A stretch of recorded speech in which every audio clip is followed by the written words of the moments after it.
Kita saat ini di majelis hadis dengan di bawah bimbingan Al-Imam An-Nawawi dengan kitab Riyadhus Shalihinnya. Allah yang menguasai hati kita, dan Allah lah yang mencabut dan memberi cinta kepada Rasulullah. Masa kita jauh dari baginda Nabi, kan tapi masa berbeda, masa jauh akan tapi jangan sampai hati jauh. Dengan cara semacam inilah kita ini bisa semakin dekat kepada Rasulullah SAW. Baik, kita lanjutkan. Kita sudah sampai kepada bab baru. Kita sudah di bab yang ke-306 dari kitab Riyadhus Shalihin. Berkata Imam Nawawi dalam kitab ini dengan judul yang beliau berikan, yaitu bab tahrim ittikhadil kalbi, bab keharaman menjadikan anjing, mengambil anjing, dibawa, dipiara di rumahnya.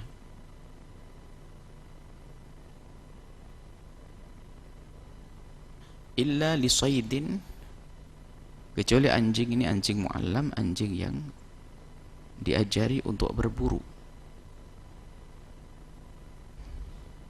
Au masyiatin, atau untuk menjaga binatang ternak. Au zara'in, perkebunan. Secara umum begini, bahwa kita membeli anjing atau mengambil anjing dari hutan, kemudian kita ambil, kita letakkan di rumah kita. Jadi iqtina itu maknanya begini, contoh, kalau kita beli sesuatu kita jual lagi, namanya kita jual beli. Tapi kalau membeli sesuatu lalu kita hentikan di rumah kita, kalau binatang ya kita piara, namanya itu iqtina atau ittikhad. Jadi memiara anjing di rumah itu haram hukumnya, dan ini hampir semua a'immah. Termasuk Imam Nawawi sendiri menjelaskan dalam syarah Muslimnya dengan jelas masalah ini. Haram miara anjing, kecuali memang kita miara anjing akan kita gunakan untuk berburu. Sebab anjing itu dengan ketajaman matanya dan ketajaman penciumannya bisa mengetahui yang kita tidak tahu dengan mata kita atau dengan penciuman kita. Jadi dia tahu di mana buruan itu berada. Artinya jika anjing itu ada manfaatnya, maka menjadi boleh dipiara, termasuk untuk melacak pencuri dan sebagainya, itu masuk dalam bab ini. Atau untuk menjaga peternakan. Peternakan mungkin ada kambing, ada biara gembala kambing, bisa ada serigala dan yang lainnya. Itu membahayakan untuk peternakan. Tapi dengan adanya anjing, di saat ada terlihat sesuatu yang asing, itu anjing akan berteriak, akan menggonggong. Maka itu memberitahu kepada tuannya bahwasanya ada sesuatu yang baru. Makanya kalau kita masuk ke rumah orang, kalau kita orang baru, yang orang itu punya anjing, dia akan menggonggong. Dan untuk atau menjaga perkebunan, karena ada kebun yang biasa dijarah oleh binatang-binatang, maka anjing ini yang menakut-nakuti atau yang menjaganya. Jadi miara anjing jika bukan untuk tujuan tiga tersebut, maka tidak diperkenakan, hukumnya haram. Yang harus difahami di sini bahwa di saat miara anjing itu haram, bukan berarti anjing harus kita bunuh, kita hajar, kita seksa, kita zalimi, enggak. Kita harus paham makna ini. Ini hanya pengharaman dari sisi kita mengambil dan memeliharanya, bukan perintah untuk membunuhnya. Dibedakan. Kalau ada anjing, biarkan. Kalau anjing tidak mengganggu, biarkan. Jadi seperti itu. Jadi bukan ini perintah untuk membunuh anjing.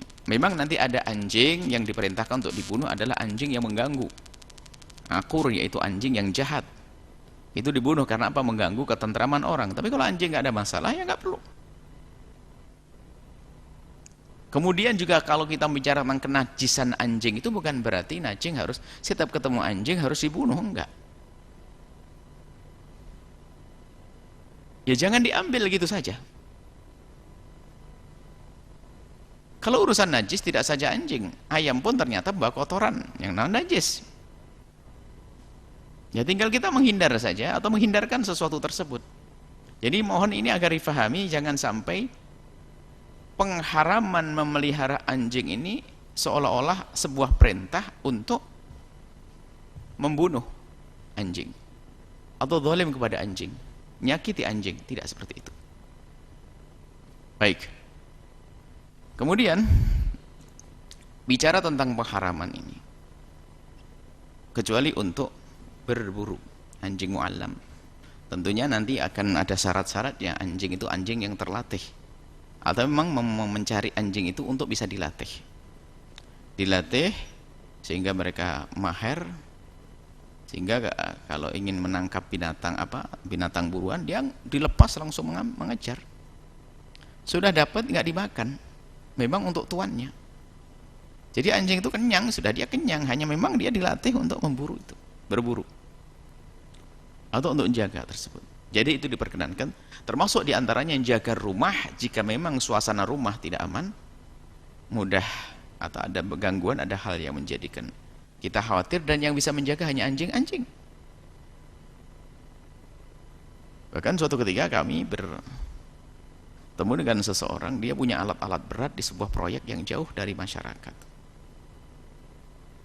Beliau itu bercerita bahwasanya di saat saya nyuruh menjaga orang, ternyata mesin-mesinnya bisa hilang. Akhirnya setelah yang anjing yang jaga aman, bagaimana hukumnya? Kalau memang betul seperti itu, anjing menjaga, boleh. Nah, ada keharamannya, iya, haram untuk kita miaranya. Ingat, ini perbincangan dalam wilayah Islam dan kaum muslimin. Kita pun harus punya adab. Kita tidak perlu mengejek dan merendahkan jika ada orang di luar Islam tiba-tiba miara anjing. Itu urusan dia dengan agamanya. Kita ini kadang terlalu terburu-buru dan berlebihan. Ini dalam rumah tangga kita kaum muslimin. Kalau kita melihat tetangga kita, saudara kita yang miara anjing, ya kita ingatkan. Karena Nabi pernah melarang. Tapi bukan berarti kita harus ikut campur urusan agama lain yang mereka memperkenankan miara anjing. Ini biasanya syabab, pemuda-pemuda yang semangat dalam hijrah jihad ini kadang-kadang berlebihan. Tidak bisa membedakan hal-hal yang semacam ini. Kalau anjingnya orang Nasrani, ya urusan dia. Dia miara suka-suka dan sebagainya. Dan masalah ini ada satu hikmah. Anjing ini adalah, kalau dari segi medis juga katanya banyak penyakit dan sebagainya. Intinya begini, bahwa anjing tidak perlu kita miara. Tapi sebaliknya di luar Islam sana ada orang itu betul-betul menyanjung, menyayang, memperhatikan anjing. Sampai mungkin anjingnya itu bisa, kalau beli daging yang bagus, kasihkan anjing yang jelek buat dia.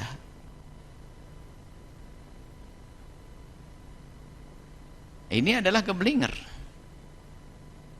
Seolah-olah ini menunjukkan makna kasih sayang, tapi kasih sayang keanjingan. Tapi dengan manusia nggak punya kasih sayang, dengan tetangganya nggak pernah peduli. Ini keblinger.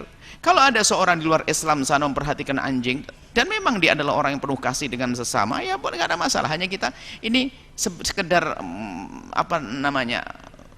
pelajaran lah. Ada orang yang dengan anjing, masya Allah, atau menjadi tren gaya hidup, dikawal anjing, diikuti anjing dan sebagainya. Kalau seorang muslim nggak pantas semacam itu, nggak pantas seorang muslim. Dan haram hukumnya kalau memelihara anjing, kecuali tadi untuk penjagaan, menjaga harta tadi, atau untuk berburu. atau untuk menjaga harta. Harta ini digambarkan di sini adalah perkebunan dan peternakan. Mungkin ada harta yang lain selain itu, boleh masuk di dalamnya.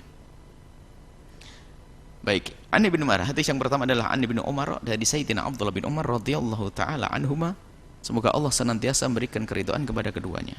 Qala, beliau berkata, sami'tu Rasulullah, aku mendengar Rasulullah sallallahu alaihi wasallam yaqulu, bersabda, man iktana kalba, barang siapa miara anjing,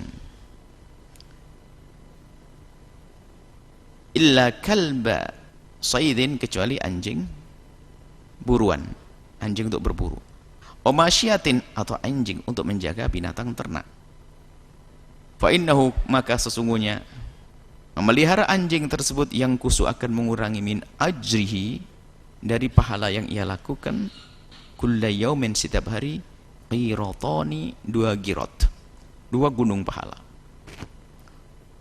Muttafaqun alaihi, hadis diriwayatkan oleh Imam Bukhari dan Imam Muslim. Wa fi riwayatin qiratun, sebagian lagi ada riwayat mengatakan qirat, 1 qirat. Tentunya ini adalah ibadah yang akan terjadi, bukan ibadah yang lalu, tidak ngerokoti ibadah yang lalu. Lalu para ulama menjelaskan tentang apa maknanya ini. Maknanya ya, mereka dengan penafsiran banyak-banyak, akan tapi di dalam memahami apa yang disampaikan Nabi, dan setelah ini ada tentang makruhnya mengalungkan, membawa anjing, mengalungkan, setelahnya ini akan kita sambungkan. Ada kaidah di dalam kita itu mendengar petuah atau sabda baginda Nabi Muhammad SAW atau firman Allah. Jadi kita harus punya rambu-rambu. Tanyakan kepada diri kita sendiri, bukankah kita ini orang beriman? Semua akan menjawab iya. Baik, kalau memang kita orang beriman, yakin atau tidak kalau Allah itu adalah, kalau Allah itu maha tahu tentang hambanya, tentu dia akan menjawab iya. Dan Allah bijak, hakim, yang maha bijak. Apa yang Allah firmankan pasti benar, biarpun kita tidak tahu alasannya.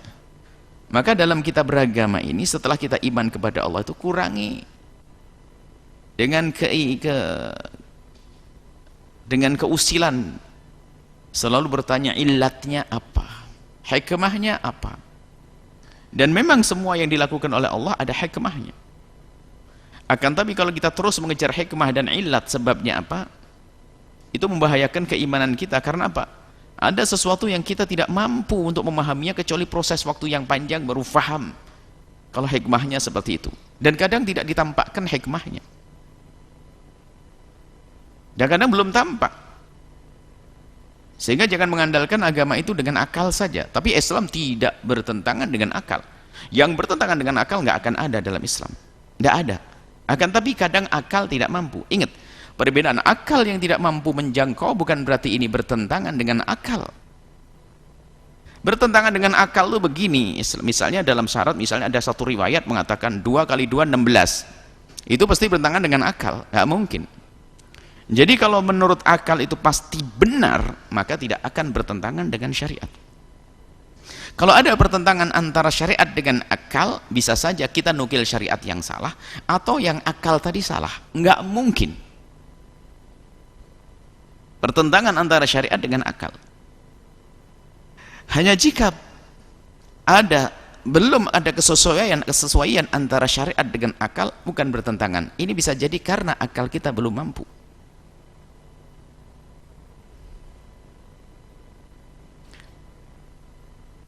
Law kana ad-dinu bil aqli la musikhal khaffu min asfalihi. Imam Ali berkata, kalau agama itu pakai akal-akalan, mestinya dalam mengusap sepatu, mengusap khuffain itu dari bawah, tapi yang diusap atasnya. Yang dipakai bawahnya, kenapa yang di atas? Di atas.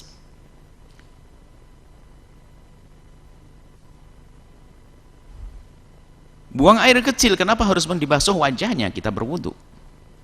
Ayo, mau banyak tanya kepada syariat, jangan banyak tanya tentang syariat. Yang Allah berlakukan adalah demi kebaikan kita. Hanya kalau kita belum paham, ini permasalahan kita. Dan tidak semua itu adalah harus kita pahami, tapi tidak bertentangan. kalau dibahas dengan cermat, teliti, tidak akan bertentangan dengan akal. Nah ini, nah kalau sudah kita yakin bahwasanya ini dari Allah dan dari Nabi Muhammad juga dari Allah, karena wa mayantiqu 'anil hawa in huwa illa wahyun yuha, Nabi tidak berucap kecuali wahyu, maka dari Nabi juga benar. Asalkan sudah terbukti ini hadis adalah sahih, benar, dan tidak ada yang bertentangan dengan hadis yang serupa, maka kita ambil ini dan kita percaya. Lalu bagaimana sih jangan sampai ke sana, berarti akal kita belum nyampe. Karena nggak mustahil, selagi nggak mustahil, benar nggak mungkin. Nah ini kita dengan Allah tuh hendaknya begitu. Mencari hikmah itu adalah untuk memantapkan saja, tapi keyakinan sudah ada. Semakin mantap dengan hikmah, memahami hikmah. Tapi di saat kita belum tahu hikmah dan sebabnya, jangan sampai kita tidak beriman. Kita itu dengan Allah harus begitu. Sudah, sekali Allah berfirman bagi Nabi Muhammad bersabda hadis sahih, sudah aku percaya.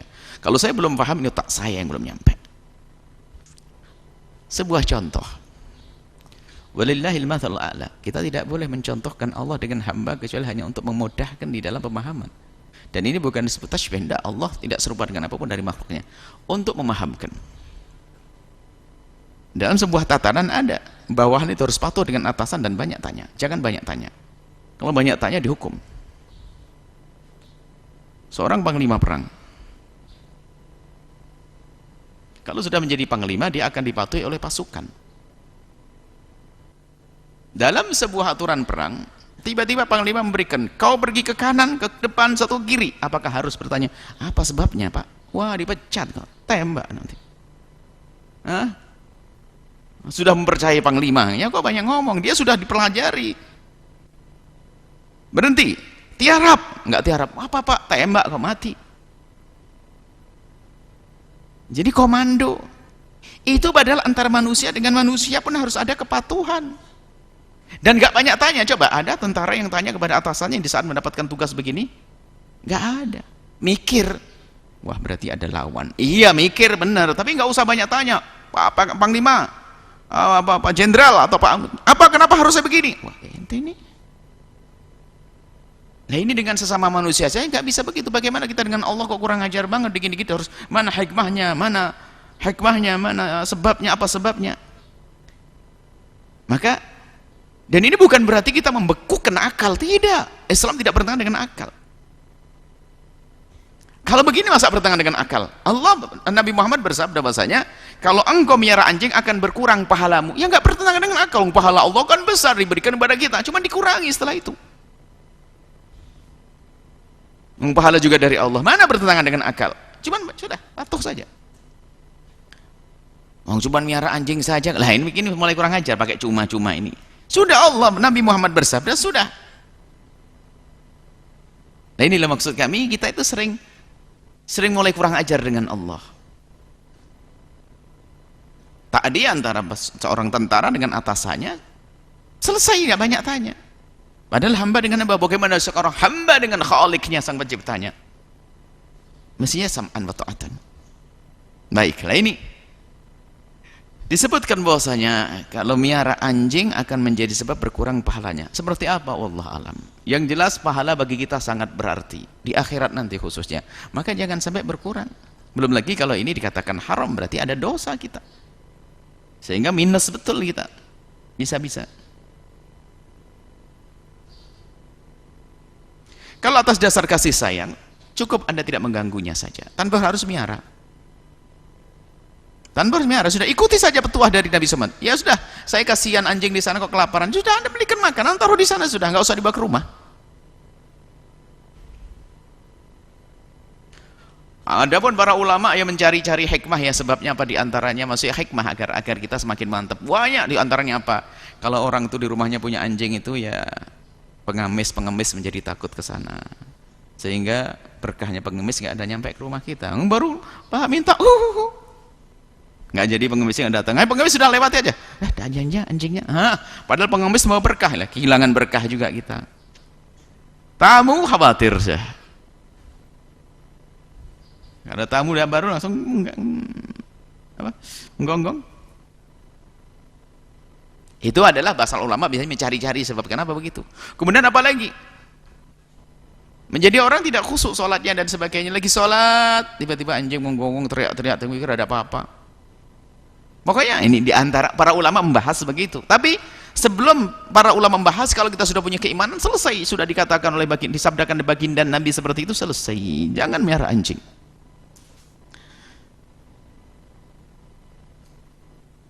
Cuman kadang ini orang ini mengambil riwayat ini adalah tidak sesuai dengan petunjuk ulama. Mungkin ada orang melihara anjing alasnya dasarnya kasih sayang.